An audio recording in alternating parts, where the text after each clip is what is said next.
be mirrored in nature. Like a running brook, Bach's Chaconne is constantly evolving and developing. Sometimes it is a light trickle, a single melody of ambling notes. At other times, the texture expands to violent, crashing chords across all four strings of the violin. No matter what, even as the music evolves, growing and diminishing, the flow is constant. Beethoven once said of Johann Sebastian Bach, his name ought not to be Brook, but Ocean. He was making a clever play on Bach's last name, since Bach translated from German means brook. Bach did indeed leave us an entire ocean of music, writing over 1,000 pieces during the course of his lifetime. Among these works, nestled between the monumental chorales and passions, is a piece for solo violin that has transfixed musicians for centuries. Bach's Chaconne in D minor has been the subject of books, the obsession of composers ranging from Brahms to Mendelssohn. This 15-minute-long masterpiece has been transcribed for every instrument under the sun: piano, guitar, even saxophone choir.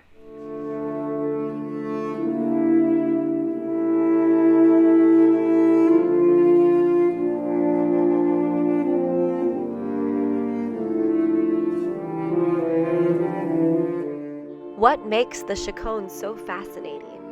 And what makes a compelling, evocative performance of this great work?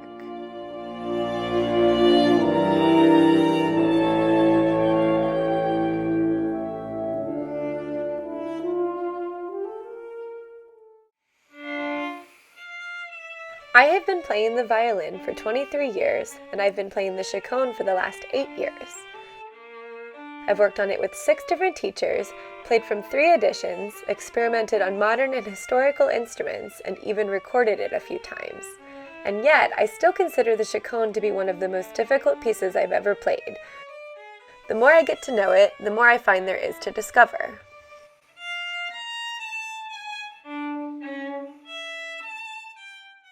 So, what exactly is a Chaconne?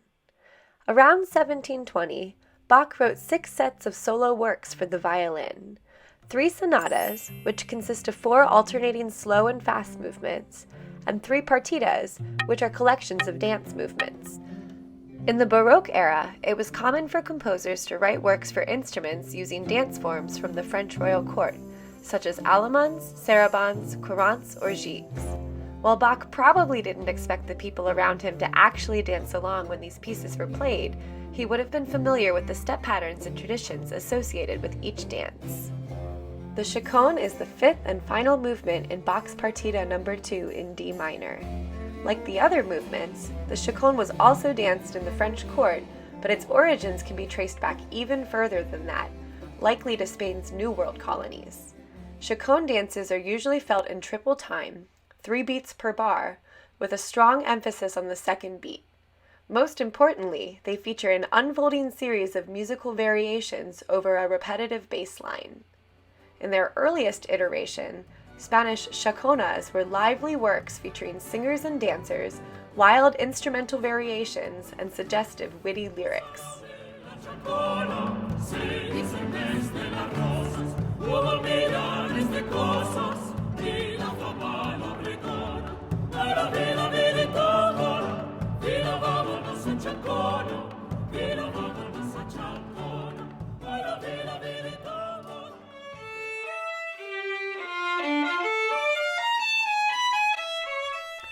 Bach's Chaconne takes us on a journey through 64 variations, but his take on the dance is strikingly more serious than the earlier Spanish versions.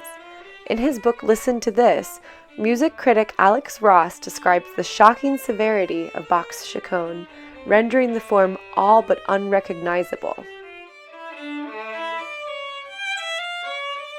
Bach's Chaconne is organized into 3 parts, a clear beginning, middle, and end. The piece starts with crashing chords in D minor, and the journey begins, each variation growing out of the previous one. Throughout the dance, the music never strays away from the key of D, a constraint that American musicologist Alexander Silbiger believes Bach fully embraced. Silberger speculates that for a composer whose musical repertoire so often featured a vast exploration of distant harmonies, Bach's decision to remain in the key of D may have been to preserve the momentum of the work. Remember the brook? The water twists and turns, grows and shrinks, but essentially is always the same matter.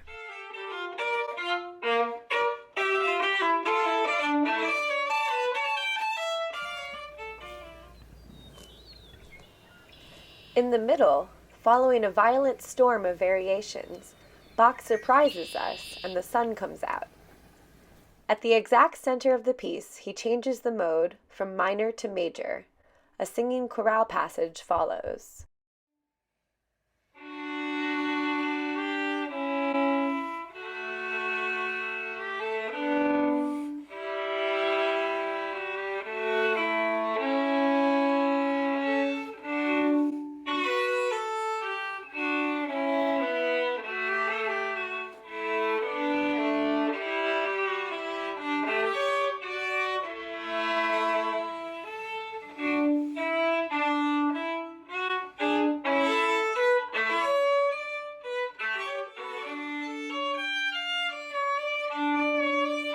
After the chorale, the storm returns and the piece ends in solemn, stately D minor once again.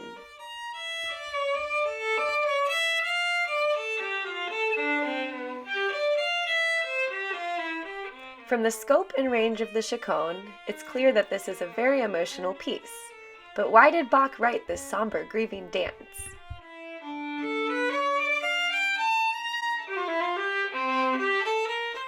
Many people believe that the Chaconne was written as a memorial to his first wife, Maria Barbara. As the story goes, Bach returned from a work trip in the summer of 1720 to discover that Maria Barbara had died unexpectedly and already been buried. Notably, the manuscript of the 6 sonatas and partitas is dated 1720, leading many people to believe that the work may have been a tribute to his dead wife.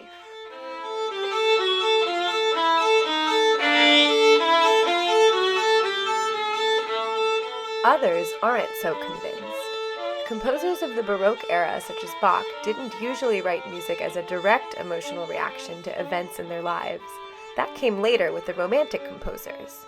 Instead, Baroque composers focused more on the affect of their music, encapsulating a general, universal emotional state through their choice of harmonies and tone colors.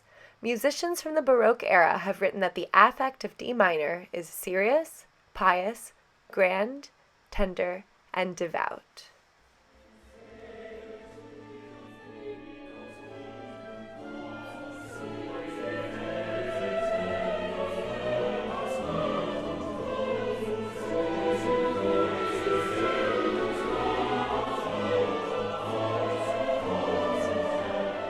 Bach was a deeply religious man, devoted throughout his entire life to his Lutheran faith.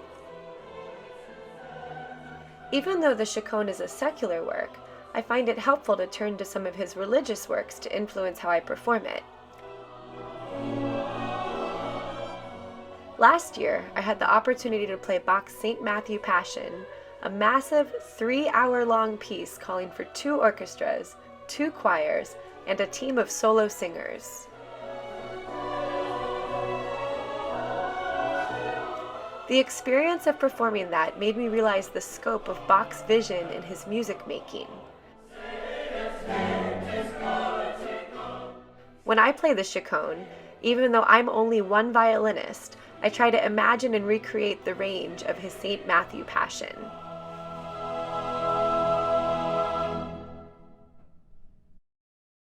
From the viewpoint of the 21st century, it's hard to imagine a world without Bach's music. However, for many years after his death in 1750, Bach fell out of popularity and was mostly remembered in connoisseur circles.